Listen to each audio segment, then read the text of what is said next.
పవన్ కళ్యాణ్ గారు ఇలా బొమ్మేసి దేనికేంటి సిద్ధం మీరు? చంద్రబాబు నాయుడిని లోకేష్ని భుజాన్ని వేసుకుని మోయటానికి సిద్ధమా? లేకపోతే ప్యాకేజ్ ఇస్తే ఎత్తుకుపోవడానికి సిద్ధమా? దేనికి సిద్ధం నువ్వు నాకు అర్థం అడుగుతున్నా నేను. ఓ లోకేష్ ఓ పవన్ కళ్యాణ్ గారు, కొనిదెల పవన్ కళ్యాణ్ గారు, దేనికి మీరు సిద్ధం? చంద్రబాబుని భుజాన పెట్టుకుని మొయ్యడానికి సిద్ధమా? పోటీ చేయడానికి సిద్ధమా? ఈ రాష్ట్రంలో ముఖ్యమంత్రి కావడానికి సిద్ధమా?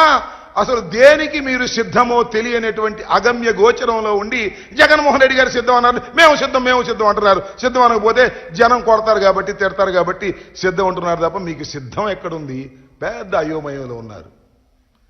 మళ్ళా మీరు ఓడిపోతామనే భయంతో ప్రయాణం చేస్తున్నటువంటి విషయం చాలా స్పష్టంగా అర్థమవుతుందని కూడా ఈ సందర్భంగా నేను మనవి చేస్తున్నా. కాబట్టి చంద్రబాబు నాయుడు గారి సైన్యం ఈ రకంగా జగన్మోహన్ రెడ్డి గారి మీద బురదలేటటువంటి కార్యక్రమం చేయటమే కాకుండా ఇవాళ జగన్మోహన్ రెడ్డి గారిని ఓడిస్తామని ప్రగల్భాలు పలుకుతున్న మీకు నేను మనవి చేస్తున్నా. జగన్మోహన్ రెడ్డి గారు మొన్న సిద్ధం మీటింగ్లో చెప్పారు, కౌరవ సైన్యం మీది. జగన్మోహన్ రెడ్డి గారు అర్జునుడిలాగా ప్రవేశించబోతున్నాడు. అభిమన్యుడు కాదు.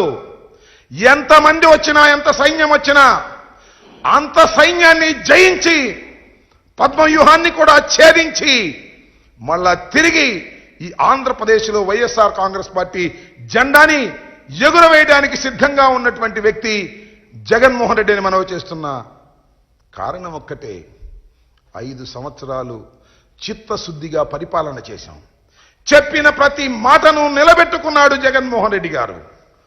ప్రతి వాగ్దానాన్ని అమలు చేశాడు జగన్మోహన్ రెడ్డి గారు.